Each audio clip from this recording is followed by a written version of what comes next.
name is Lisa Conti. I work for ICAP, which is a brokerage house, and my recollections of 9/11 are as follows.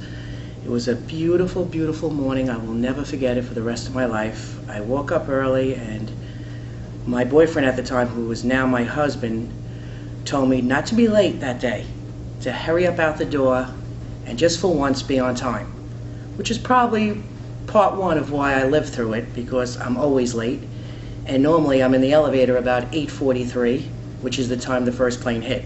And when the first plane hit my Tower 1, it was a moment in time that I will take with me to my grave, because I was literally thrown from my chair from the impact and the biggest explosion that I've ever heard in my life, and I knew instantly something was terribly wrong. I looked to my left where I had the view of the courtyard, and I seen all the debris falling down from above. Now granted, I was only on the 25th floor, but I gotta tell you, it was a 45-minute long descent down those stairs. By now the sprinkler systems have went on, the jet fuel is filling up the stairwell, firemen are running up to the right of me. The stairwell are very, very narrow, and 2 people on every step basically. Every couple of flights we would just stop because somebody in the front couldn't breathe, or somebody couldn't make it, or somebody needed help.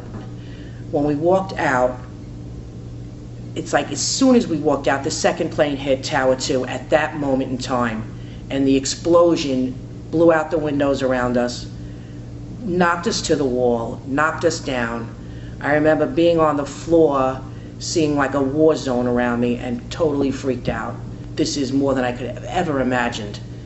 I kept going to the Marriott, and on that walk, which felt like forever, I must have stepped over 3 or 4 people that were badly burned, and I never seen anything like that in my life.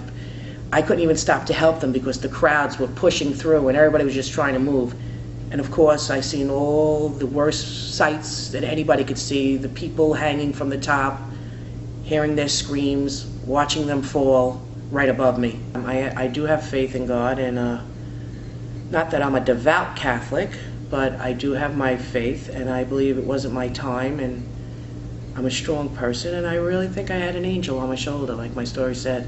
And people who are just regular, ordinary people, going to work every day, making a living, to have their lives snuffed out. I mean, I know families that lost 2 sons, son-in-laws, 2 and 3 family members in this horrific catastrophe. Some of my best buddies were killed, and it's just something you'll never ever forget and never get over. And for me, I'll have that fear in me for the rest of my life.